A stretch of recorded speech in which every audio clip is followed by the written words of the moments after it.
இன்று இருக்கும் இயந்திர உலகில் சீக்கிரமாக பணக்காரர் ஆக சொகுசு வாழ்க்கை வாழ மக்கள் எவ்வளவு கீழ்த்தரமாக நடந்து கொள்கிறார்கள் என்று அவளும் பார்த்து கொண்டு தானே இருக்கிறாள். எல்லா மனிதர்களும் பணத்திற்காக கீழ்த்தரமாக இருக்கிறார்கள் என்றால் அது சுத்தமான பொய். நல்ல மனிதர்களும் இருக்கத்தான் செய்கிறார்கள். தான் சொந்த உழைப்பின் மூலம் உயர்பவர்களும் இருக்கிறார்கள். சுயநலமற்ற அன்பை வெளிப்படுத்துபவர்களும் இருக்கிறார்கள். பிறர் குழந்தையும் தன் குழந்தை போல் அன்புடன் வளர்ப்பவர்களும் இருக்கிறார்கள். ஆனால் யதார்த்தம் என்னவென்றால் அவர்கள் எல்லாரும் சதவிகிதத்தில் மிகவும் குறைவாகவே இருக்கிறார்கள். அந்த யதார்த்தம் தான் அவந்திகாவை சுட்டது. நாளை ரவிச்சந்திரனுக்கு வரும் மனைவி கௌதமை தன் மகன் போல் பேணி பாதுகாத்து பாசத்தை ஊட்டி வளர்ப்பாள் என்பதற்கு என்ன நம்பிக்கை இருக்கிறது? என்ன அத்தாட்சி இருக்கிறது? எதுவுமே இல்லையே. ரவிச்சந்திரனின் மனைவியாக வரப்போகும் பெண் கௌதமை புறக்கணிக்க மாட்டாள், துன்பப்படுத்த மாட்டாள் என்று என்ன நிச்சயம் இருக்கிறது? அதோடு சித்தி கொடுமைகளையும் தன் தந்தையை கொலை செய்தவர்களை பார்த்தவளே அவள். இப்படி சுயநலவாதிகளையே சந்தித்து அவர்களால் பாதிக்கப்பட்டும் வளர்ந்தவள் கௌதமின் வருங்காலத்தை நினைத்து பயப்படுவது யதார்த்தம்தானே.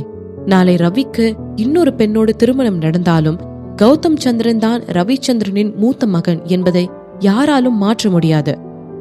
அதோடு ரவிச்சந்திரனுக்கு அடுத்து கௌதம் சந்திரனுக்கு தான் சந்திரன் சாம்ராஜ்யத்தை நிர்வகிக்கும் பதவி கிடைக்கும். அதனால் ரவியின் இரண்டாவது மனைவியின் குழந்தை சந்திரன் சாம்ராஜ்யத்தை கைப்பற்ற கௌதமை அழிக்க மாட்டார்கள் என்று என்ன நிச்சயம்? மேலும் கௌதமது வாழ்க்கையில் எந்த ரிஸ்கையும் எடுக்க அவந்திகா தயாராக இல்லை. அதனால் அவனை இந்த சூழ்நிலையில் இருந்து விலக்கி இந்த பதவி பிரச்சனையில் இருந்து வெளியே கொணர்ந்து அவனுக்கு சுதந்திரத்தையும் வலிமையும் பழக்க வேண்டும் என்று முடிவெடுத்தாள் அவந்திகா. ஆனால் இது எல்லாவற்றையும் ரவிச்சந்திரனிடம் சொல்லிவிட முடியாது. சாக போகும் ஒருத்தியிடம் நிச்சயமாக கௌதமை அவர்கள் ஒப்படைக்க மாட்டார்கள். இதையெல்லாம் நினைத்தவளுக்கு துக்கம் தொண்டையை அடைந்தது. ஏன் இறைவா, எனக்கு கஷ்டங்களையும் ஏமாற்றங்களையுமே வாழ்வாக்கினாய், ஏற்றுக்கொண்டேன். ஆனால் என் மகனுக்கு அவை தொடராமல் அதை பார்த்து கொண்டு என்னால் நிச்சயமாக சும்மா இருக்க முடியாது. அவளது மனது ஊமையாய் அழுதது. அவற்றை வெளிக்காட்டாமல் உள்ளேயே விழுங்கினாள் அவந்திகா. தெளிவான முகத்தோடு ரவிச்சந்திரனை நிமிர்ந்து பார்த்தவள், எனக்கு ஞாபகம் இருக்கு, நாச்சியார் அம்மாவோட உடல் குறைபாட்டை யாரு சரி செஞ்சு தந்தாலும் அவங்க கேட்கிற எந்த விருப்பத்தையும் சந்திரன் குடும்பம் நிறைவேற்றி தரும்னு ஒரு ரூல் இருக்குல்ல. கண்கள் சுருங்க அவந்திகாவை பார்த்தவன், அதை நீ ட்ரை பண்ணணும்னு நினைக்கிறியா என்று கேட்டான். ஆமா என்று சொன்னவளின் கைகளில் நம்பிக்கையின் ஒளி. எனக்கு உன் மேல நம்பிக்கை இல்லைன்னுலாம் இல்லை, ஆனா உண்மையாலுமே அது உன்னால பண்ண முடியுமா? ஏன்னா அவங்களுக்கு தேவையானது ஒரு ஆர்டிபிஷியல் லிம்ப். அதை பெரிய பெரிய மெடிக்கல் ரிசர்ச் பண்றவங்களாலேயே இன்னும் தயாரிக்க முடியல என்று கூறியவனின் கண்களில் ஏதோ இருந்தது. If you don't try you will never know mister Chandran என்று கூறியவளின் முகத்தில் வெற்றி சிரிப்பு இருந்தது. அப்ப இன்னொரு வெற்றி உனக்காக காத்துட்டு இருக்குன்னு சொல்றேன். அவனது கண்கள் மின்னின. உண்மைய சொல்லணும்னா இப்போ அதை என்னால சொல்ல முடியாது, ஆனா என்னால நான் நினைச்சதை செஞ்சு முடிக்க முடியும்ன்ற நம்பிக்கை எனக்கு இருக்கு. அவளது கண்கள் ரவிச்சந்திரனின் கண்களோடு போட்டியிட்டன. அவளுள் இருந்து வெளிவந்த அவுரா இந்த தன்னம்பிக்கையின் வெளிச்சம். இதுதான், இது மட்டும்தான் ஒவ்வொரு முறையும் அவனை அவள் பால் ஈர்க்கின்றது. அவளை இந்த தோற்றத்தில் பார்க்கும் பொழுது அவனுள் எழும் புத்துணர்ச்சி அலை உடல் முழுதும் பரவி வெள்ளமாக மாறி அவனை அடித்து செல்ல ஆரம்பித்து விடுகிறது. இந்த உணர்வை வேற எந்த பெண்ணிடமும் அவன் அனுபவித்ததே இல்லை. அழகியே, உன்னை போலே அதிசயம் இல்லையே. அவந்திகா பெயரை சொன்னேன், அவிழ்ந்தது முல்லையே. கார்த்திகை மாதம் போனால் கழுமழை இல்லையே. கண்மணி நீ இல்லையேல் கவிதைகள் இல்லையே. நீ என்ன நிலவோடு பிறந்தவளா, பூவுக்குள் கருவாகி வளர்ந்தவளா? அந்த நிமிடம் அவளை பார்க்க பார்க்க அவனுள் இருந்த காதல் ஊற்று பொங்கி எழுந்து அருவியாய் மாறி அவனுள் விழுந்தது. அந்த அருவி ஆறாக மாறி கடலை அடைந்து விட்டதாக சங்கமிப்பது என்றால் அது அவந்திகாவிடம் மட்டும்தான். அவளை தனக்கே தனக்கு மட்டும் உரியவளாக தன்னுள் ஆழ புதித்துக் கொள்ள வேண்டும் என்ற எண்ணம் அவனுள் கிளர்ந்தது. ஆனால் அவனால் அதை செய்ய முடியாது. அவளின் அழகு முக்கிய பகுதி என்றால் அது அவருடைய சுதந்திரம்தான். எரிந்து மீண்டும் பிறப்பெடுத்து பீனிக்ஸை போல் அவள் அவளுடைய வாழ்க்கை எனும் வானில் ரக்கைகளை பிரித்து உயர உயர பறக்க வேண்டும் என்று அவன் ஆசை கொண்டான். தனது ஆசைகளை எல்லாம் தன்னுள்ளேயே புதைத்து கொண்டவன் அவளை பார்த்து, சரி, உனக்கு அவ்வளோ நம்பிக்கை இருந்தா கோ அஹெட், நீ ட்ரை பண்ணு. நீ மட்டும் அதுல ஜெயிச்சிட்டா நான் வாக்கு கொடுக்கறேன். நீ என்ன கேட்டாலும் நான் தரேன். எங்க சந்திரன் குடும்பத்தை ஒத்துக்க வைக்க வேண்டியது என்னோட பொறுப்பு. அவனுக்கு அந்த நிமிடம் கஸ்டடிக்கான சண்டையெல்லாம் பின்னே போயிருந்தது. ஏனெனில் அவனுக்கு அவனது மகன் மட்டுமல்ல, அவனது மகனின் தாயும் வேண்டும் முடிவெடுத்திருந்தான். அதனால் கௌதமை அவளுக்கு கொடுத்தால்தான் என்ன, எப்படி இருந்தாலும் அவனது மகன் இறுதியில் அவனையே சேரப்போகிறான். அதோடு அவளும். உண்மையாவ ரவி? அவளது குரலிலும் முகத்திலும் அத்தனை உற்சாகம். உன்ன மாதிரியான ரொம்ப ரொம்ப முக்கியமான ஆள்கிட்ட போய் நான் பொய் சொல்வேனா சொல்லு? ரவிச்சந்திரன் வழிவது அப்பட்டமாக தெரிந்து தொலைந்தது. ஆனால் அதையெல்லாம் கண்டு கொள்ளும் மனநிலையில் அவந்திகா இல்லை. ஏனெனில் அவள் மிகவும் சந்தோஷமாக இருந்தாள். ஆனா உங்க வார்த்தைகளை மட்டும் வச்சு நான் என்ன பண்ண? எனக்கு உங்க தாத்தாவும் சத்தியம் பண்ணி கொடுக்கணும், எச்சரிக்கையாக இருக்கிறாளாம். ஆனால் இதை கேட்ட ரவிச்சந்திரன் தான் சொல்ல முடியாத உணர்வுக்குள் சிக்கிக்கொண்டான். அவள் கேட்டது அவனுக்கு எப்படி இருந்தது என்றால், குழந்தைகள் பெரியோரை நம்பாமல் பிங்கி ப்ராமிஸ் என்று கேட்குமே, அப்படிதான் இருந்தது. இதை பார்த்தவனுக்கு அவள் மீதான ரசனையும் ஆசையும் இன்னும் அதிகமானது. மழையும் வெயிலும் என்ன, உன்னை கண்டால் மலரும் முள்ளும் என்ன, ரதியும் நாடும் அழகில் ஆடும் கண்கள், கவிதை உலகம் கெஞ்சும், உன்னை கண்டால் கவிஞர் இதயம் கொஞ்சும். அவனது மனது பின்னணி இசைத்தது.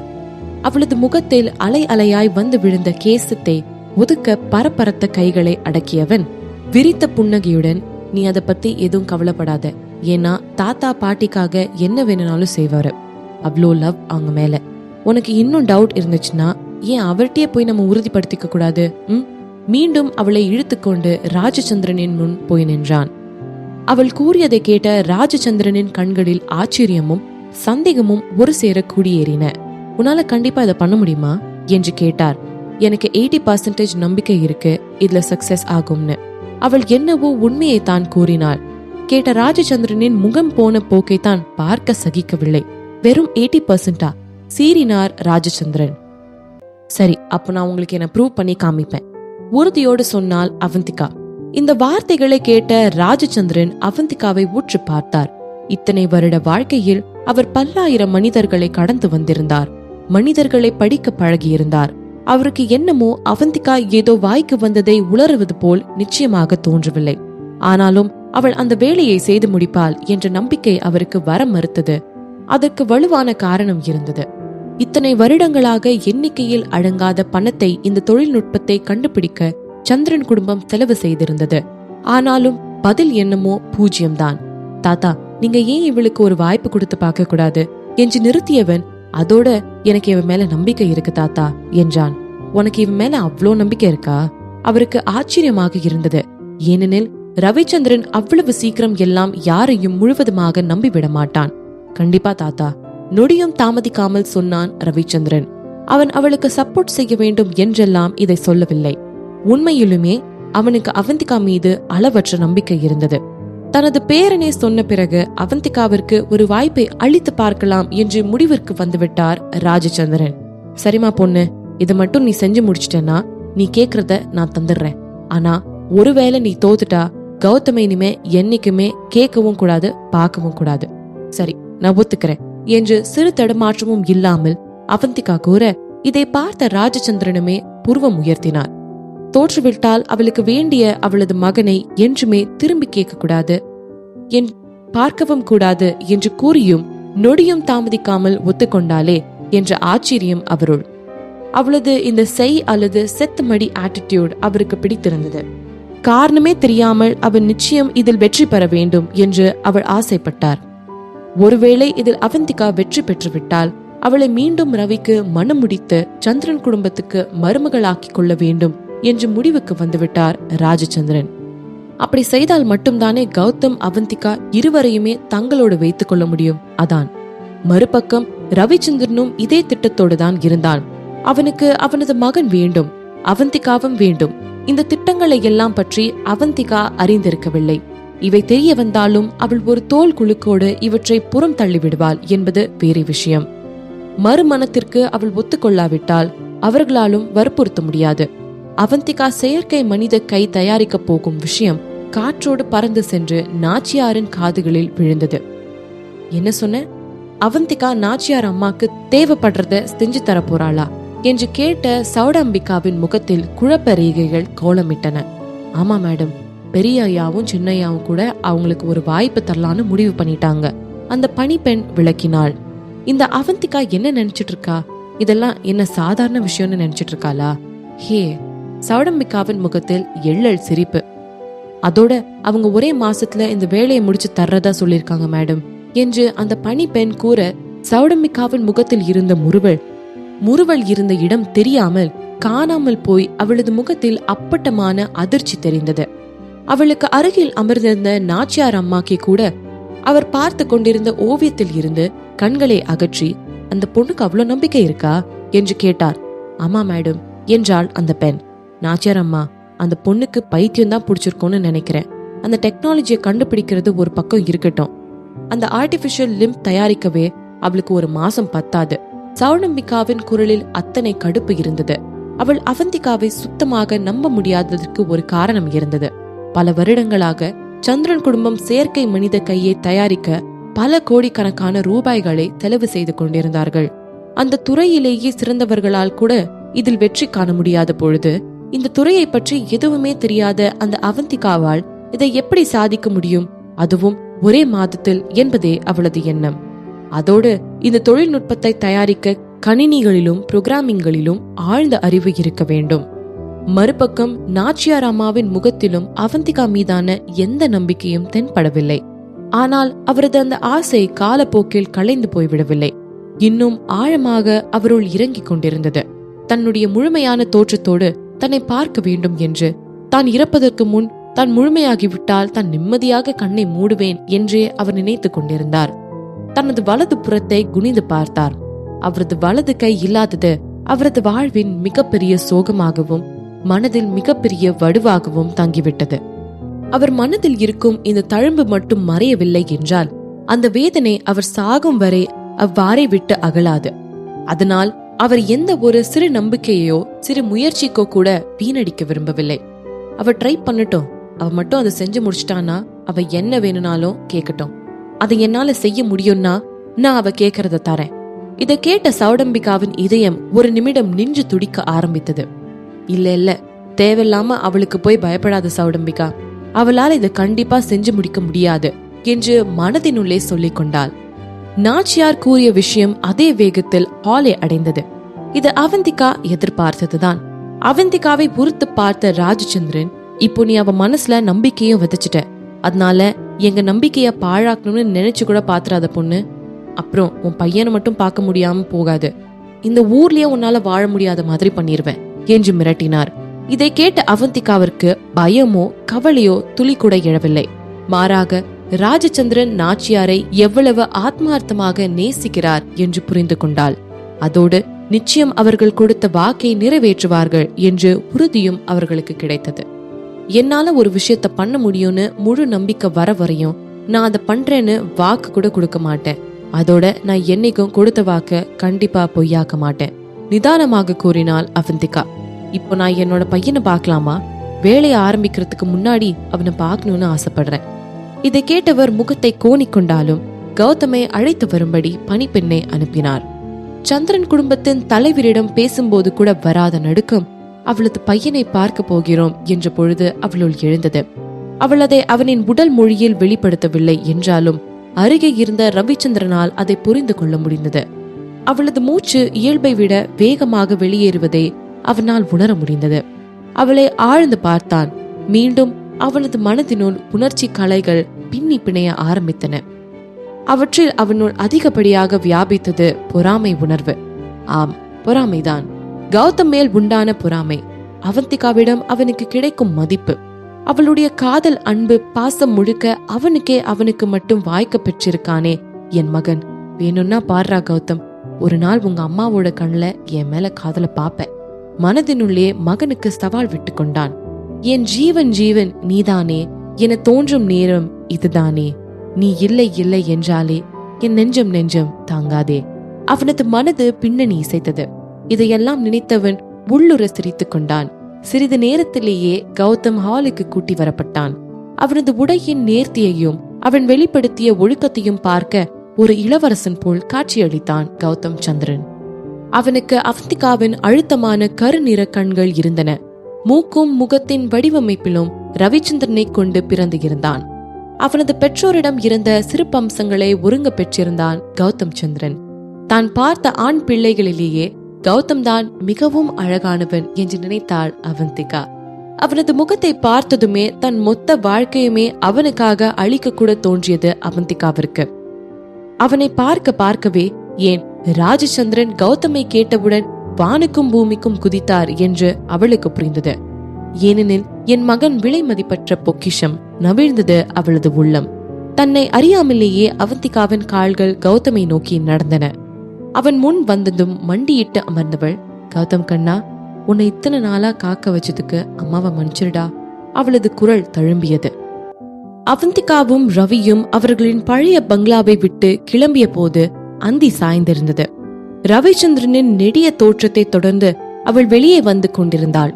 ஏதோ உள்ளுறுத்து திரும்பி பார்த்தாள். அங்கே பங்களாவின் வாயிலில் கதவிற்கு அருகே நின்று கௌதம் போகும் இவளையே பார்த்து கொண்டிருந்தான். அவன் கண்கள் பேசிய வேதனையின் மொழியை இவளாலும் புரிந்து கொள்ள முடிந்தது. இதை பார்த்தவளுக்கு நெஞ்சு வலிப்பது போல் இருந்தது. அவளும் தான் என்ன பண்ணுவாள்? முடிந்தால் இப்பொழுதே அவனை அப்படியே தூக்கி கொண்டு எங்காவது ஓடிவிடுவாளே. ஆனால் முடியாதே. அவள் சந்திரன் வம்சத்து வாரிசாக போய்விட்டானே. ஒருவேளை இந்த ஒரு மாதத்தில் அவள் கொடுத்த வாக்கை நிறைவேற்றவில்லை என்றால் பின்னர் அவனது கொள்ளு தாத்தா காலம் முழுவதும் அவனை பார்க்கவே முடியாதபடி செய்து விடுவாரே. அவளுக்கு வேலையை முடிப்பதை பற்றியெல்லாம் எந்த கவலையும் வரவில்லை. இந்த ஒரு மாதமும் கௌதமை பார்க்காமல் கழிக்க வேண்டுமா என்ற நினைப்புதான். உனக்கு வேணும்ன்றப்பெல்லாம் சொல்லிடி, நான் கௌதமை கூட்டிட்டு வரேன். அவளின் காதோறும் கிசு கிசுத்தான் ரவிச்சந்திரன். இருக்கட்டும், முனங்கினாள். அவளுக்கு ஒரு மாதம் முழுவதும் தனது வேலையில் மட்டுமே கவனம் செலுத்த வேண்டும் என்று தோன்றியது. மேலும் இத்தனை வருடங்களாக கௌதமை பார்க்க விடாமல் தன்னை தடுத்ததும் நல்லதுதான் என்று தோன்றியது அவளுக்கு. இல்லையெனில் ஒரு மாதம் அவனை பார்க்காமல் எப்படி இருப்பாள்? உணர்ச்சிகளின் பிடியிலிருந்து தன்னை மீட்டுக் கொண்ட அவந்திகா ரவியை பார்த்து போலாம் என்றாள். அவளை ஆழ்ந்து பார்த்தான் ரவிச்சந்திரன். ஆனால் எதுவும் சொல்லவில்லை. அமைதியாக சென்று அவளுக்கே கார் கதவை திறந்து விட்டான். அவள் அமர்ந்த பின்னர் தானும் சென்று காரின் ஓட்டுநர் இருக்கையில் அமர்ந்தான். உள்ளே இருந்த அவந்திகா காரின் கண்ணாடி வழியாக பார்த்தாள். கௌதம் இன்னுமே அங்கேயே தான் நின்று கொண்டிருந்தான். இன்று அவளுக்கும் கௌதமிற்கும் நடந்த சந்திப்பிற்கு அவளது எண்ண அலைகள் சென்றன. கௌதம் தன்மேல் எத்தகைய எதிர்பார்ப்பற்ற தூய்மையான அன்பை வைத்திருக்கிறான் என்று அவளால் புரிந்து கொள்ள முடிந்தது. அவன் ஏமா என்னை விட்டுட்டு சென்று விட்டாய் என்று இவளை குறை கூறவில்லை. இன்னும் சொல்ல போனால் அவளது கடந்த காலத்தை பற்றி அவன் எதுவுமே கேட்கவில்லை. மாறாக இவள் முகத்தில் இருந்த யாசிப்பையும் மன்னிப்பையும் வேண்டி நிற்பதையும் பார்த்து அவன் இவளை தேற்ற ஆரம்பித்தான். அம்மாவை குறை சொல்லு கௌதம், அம்மா மேலதான் தப்பு, அரற்றினாள். நீங்க வருவீங்கன்னு எனக்கு நம்பிக்கை இருந்துச்சுமா. பாருங்க, இப்ப வந்துட்டீங்க. அப்புறம் எதுக்குமா நான் உங்களை குறை சொல்லணும்? ஆனா நான் வராமையே போயிருந்தா குழந்தை என பிதற்றினாள் அவள். ஆனா நீங்க தான் வந்துட்டீங்கல்லம்மா, தகப்பன தேற்றினான் அவன். இத்தனை நாளா உன்னை காக்க வச்சதுக்கு என்ன மன்னிச்சிடா கண்ணா. மா, நீங்க தான் ரொம்ப கஷ்டப்பட்டிருப்பீங்க. நானாச்சும் அப்பா கூட இருந்தேன். ஆனா உங்களுக்கு இன்னொரு பையன் கிடையாதே. அம்மா கௌதம், எனக்கு ஒரே ஒரு பையன் மட்டும்தான். அது என் கௌதம் மட்டும்தான். நான் சாகுற வரைக்கும் எனக்கு நீ மட்டும்தான் கௌதம். ஏனோ அவனிடம் இதை சொல்ல வேண்டும் என்று அவளுக்கு தோன்றியது. இதை கேட்டவுடன் பளிச்சென்று சிரித்த கௌதம், எனக்கும்மா, எனக்கும் ஒரே ஒரு அம்மா மட்டும்தான் என்னைக்குமே. இதை கேட்ட அவந்திகாவிற்கு சிரிப்பதை தவிர வேற என்ன செய்வதென்று தெரியவில்லை. அவன் கூறியது அழுத்தமாக அவளுள் இறங்கியது. இதோ இப்பொழுது அதை நினைக்கும் பொழுது கூட ஒரு புன்னகை கீற்று தோன்றுதான் செய்தது. இவளின் புன்னகையை பார்த்த ரவிச்சந்திரனின் பார்வை அவளுள் இன்னும் ஆழ இறங்கியது. இந்த ஒரு மாசத்துல ஒருவேளை நீ பண்ற ப்ராஜெக்ட் ஃபெயில் ஆச்சுனாலும் நான் குழந்தையோட கஸ்டடிய உனக்கு கொடுத்துடுறேன், திடீரென்று அறிவித்தான் ரவிச்சந்திரன். ரவிச்சந்திரன் கூறியதை கேட்டவளுக்கு ஆச்சரியமாக இருந்தது. இதை அவள் சத்தியமாக எதிர்பார்க்கவில்லை. அவள் ஆச்சரியப்படுவதை புரிந்து கொண்ட ரவிச்சந்திரன், நானும் விளையாடலடி, உண்மையாதான் சொல்றேன் என்றான். ஆனா உங்க குடும்பத்துக்கு என்ன பதில் சொல்வீங்க என்று கேட்டாள் அவந்திகா. அதை பத்தி நீ கவலைப்படாத, நான் பாத்துக்கிறேன். அவரது குரல் மிகவும் மிருதுவாக வெளிவந்தது. தனக்காக தன் குடும்பத்தையே எதிர்த்து நிற்க போகிறானா? இல்லை, வேண்டாம். எப்படி இருந்தாலும் அவள் இறந்த பிறகு மீண்டும் கௌதம் சந்திரன் குடும்பத்தோடு சேர்ந்து கொள்ளத்தான் போகிறான். அதன் பிறகு ரவிதான் எல்லாம் அவனுக்கு. ரவி இப்பொழுதே தன் குடும்பத்தை பகைத்து கொண்டால் அது நல்லதற்கில்லை. இல்ல, உங்களுக்கு அதுக்கான அவசியம் இருக்காது. உங்க குடும்பத்துல இருக்க எல்லாரோட சம்மதத்தோடும் தான் நான் கௌதம என்கிட்ட கூட்டிட்டு வருவேன், உறுதியோடு சொன்னாள். சரி, சந்திரன் குடும்பத்துக்கு சொந்தமான ஒரே state of the art medical lab இருக்கு. இந்த நிமிஷத்துல இருந்து அதுல இருக்கிற எதை வேணாலும் நீ யூஸ் பண்ணிக்கலாம். ஒருவேளை உனக்கு ஆளுங்களோ இல்ல ஏதாச்சும் இன்ஃபர்மேஷனோ எது வேணும்னாலும் எந்த தயக்கம் இல்லாம என்கிட்ட வந்து கேளுடே என்ன என்றான் ரவிச்சந்திரன். என்றாள் அவந்திகா. அவளுக்கு தெரியும் இந்தியாவிலேயே சிறந்த லேப் சந்திரன் குடும்பத்தினுடையதுதான் என்று. வேணும்னா உனக்கு க்ளோஸ் ஆனவங்களை கூட உனக்கு ஹெல்ப்புக்கு கூட்டுக்கோ என்றான். பெரிய மனதுக்காரனாம். ஆனால் அவளோ தனியாகவே இந்த வேலையை பார்த்து கொள்கிறேன் என்று கூறிவிட்டாள். அதோடு அருணும் அமரும் கம்பெனியின் வேலைகளில் பிஸியாக இருந்தார்கள். நான் நாளைக்கே லேப்க்கு போறேன் என்று சொன்னாள் அவந்திகா. சரி, நான் நாளைக்கு அங்க உன்னை கூப்பிட்டுட்டு போக ஆள் அனுப்புறேன் என்று கூறியவன் அதோடு நிறுத்தாமல் மேலும் அந்த லேப் பற்றி விவரிக்க தொடங்கினான். அவனுக்கு அவளோடு ஏதோ ஒன்று பேசிக்கொண்டே இருக்க வேண்டும் போல் இருந்தது. இப்படி கதை அலைந்து கொண்டே வந்தவன், ஏன் அவந்திகா, எங்க பாட்டிக்கு எப்படி வலது பக்க கை போச்சு, அவங்க ஏன் இந்த விஷயத்துக்காக இவ்ளோ மெனக்கெடுறாங்கன்னு உனக்கு தெரிஞ்சுக்கணும்னு ஆர்வமா இல்லையா என்று கேட்டவனின் முகத்தில் அத்தனை ஆர்வம். நாட் இன்ட்ரெஸ்டட் என்று சொல்லி அவனது முயற்சியில் எல்லாம் மண்ணை அள்ளி போட்டு விட்டாள் அவந்திகா. ஒரு 4 வார்த்தையாச்சும் என்கிட்ட ஒழுங்கா பேசிட்டா இவ வாயில இருந்து முத்து உதிருமா என்ன? படுத்துறாளே. அதிலடி இந்த விஷயத்த சொல்ல வேண்டியது என்னோட கடமை. ஏன்னா இதுல பாட்டி மட்டும் இன்வால்வ் ஆகல, தாத்தாவும் இன்வால்வ் ஆகியிருக்காங்க. இந்த சம்பவம் தான் அவங்க 2 பேரையும் வாழ்க்கை முழுக்க ஒன்னா கட்டி போட்ட சம்பவம்னு கூட சொல்லலாம். அதுவும் இல்லாம என்ன கேட்டா, இதுல மட்டும் நீ ஜெயிச்சிட்டனா சந்திரன் குடும்பத்தோட எஸ்டேட்ல பாதிய தாத்தா உன் பேர்ல எழுதி வச்சாலும் வச்சிருவாரு எனக்கும் தோணுது என்று அவன் ஜவ்வாக இழுக்க அவள் ஓ ஓகே என்று முடித்து விட்டாள். அவளுக்கு சந்திரன் குடும்பத்து பணத்தின் மீது எல்லாம் எந்த ஆர்வமும் இல்லை. அவளுக்கு தெரியும் சந்திரன் குடும்பத்தை எஸ்டேட்டில் பாதி என்றால் அது பண மதிப்பு வாய் விட்டு சொன்னாலே 5 நிமிடங்கள் ஆகலாம். அத்தகைய மதிப்பு மிக்கது. ஆனால் அவளுக்கு தேவை அவளது மகன் மட்டும்தான். கார் அவந்திகா வீடு இருக்கும் பகுதியை நெருங்கி கொண்டிருந்தது. அவந்திகாவிடம் அவன் அவளது வீட்டு முகவரியை கேட்ட பொழுது அவள் சொன்ன பதிலுக்கே கேட்டு ஆச்சரியமும் அதிர்ச்சியும் ஒன்று சேர அவனுள் முழைந்திருந்தது. அவனது வீட்டிற்கு அருகிலேயே அவள் வீடு வாங்கிவிட்டாள் என்பது அவனுக்கு நிஜமாகவே தெரியாது. அதோடு அவள் இங்கே வீடு எடுத்தது அவனுக்காக அல்ல, கௌதமின் அருகில் இருக்க என்பது அவனுக்கு புரிந்தது. மீண்டும் ரவிச்சந்திரனுக்கு அவனது மகனின் மேல் பொறாமை உணர்வு பெருக்கெடுக்க ஆரம்பித்தது. இப்படி மயங்கி வச்சிருக்கானே அந்த வாண்டு பையன் இவள, எப்படி இருந்தாலும் நீ இந்த உலகத்துக்கு வந்ததுக்கு எனக்கும் பங்கு இருக்கலடா மகனே. ஆனால் அதற்காக எல்லாம் அவந்திகா உன்னை காதலித்து உருகிவிட போவதில்லை என்று அவனது மனது வசைபாடியது. இதையெல்லாம் நினைத்து பார்த்தவனுக்கு தன்னை நினைத்தே சிரிப்பு வந்து துளைந்தது. காரில் இருந்து இறங்கி கொண்டிருந்தவள் இவனது சிரிப்பு சத்தத்தை கேட்டு வாட்ஸ் ராங் என்று கேட்டு வைத்தாள். அவளை ஆழ்ந்து பார்த்த ரவிச்சந்திரன், எந்த மாதிரி சிச்சுவேஷன்ல ஒரு மனுஷன் ரொம்ப சுயநலமா யோசிப்பான்னு நீ நினைக்கிற என்று பதிலுக்கு கேட்டு வைத்தான் அவன். இதை கேட்டவளுக்கு ஒன்றும் புரியவில்லை. இப்போ இந்த கேள்வி எப்போ எதுக்கு இங்கிருந்து முளைச்சுது? அவள் ஒன்றும் புரியாமல் பார்த்து வைக்க, இல்லடி இப்போ எனக்கு ஒன்னு தோணிட்டே இருந்துச்சு, உன்னை எனக்குன்னு மட்டும் சொந்தமானவளா ஆக்கிக்கணும்னு என்றபடி அவளின் நெற்றியை வருட கைகளை உயர்த்தினான் ரவிச்சந்திரன். அப்போ உங்களுக்கு டாக்டர் போய் பார்க்க வேண்டிய நேரம் வந்துடுச்சுன்னு எனக்கு தோணுது என்றபடி தலையை வெளியில் இழுத்து கொண்டவள் இவனை திரும்பி கூட பார்க்காமல் நடந்து போய்விட்டாள். அவளது முகத்தில் எரிச்சல் அப்பட்டமாக தெரிந்தது உண்மை. ஆனால் அது என்னமோ மாயமோ மந்திரமோ தெரியவில்லை. அவனுக்கு கொஞ்சம் கூட கோபமோ கவலையோ வரவில்லை. மாறாக அவளை இப்படி கடுப்பேற்றி பார்ப்பது அவனுக்கு பிடித்திருந்தது. அவளது தலைமுடியில் உராய்ந்திருந்த தன் விரல்களில் இன்னுமே அவளை அவனால் உணர முடிந்தது. அழுத்தக்காரி சிரித்து கொண்டான். அவளது நெற்றியை வருடுவதிலேயே இத்தனை சீண்டல்களும் சந்தோஷங்களும் இருக்கின்றனவா?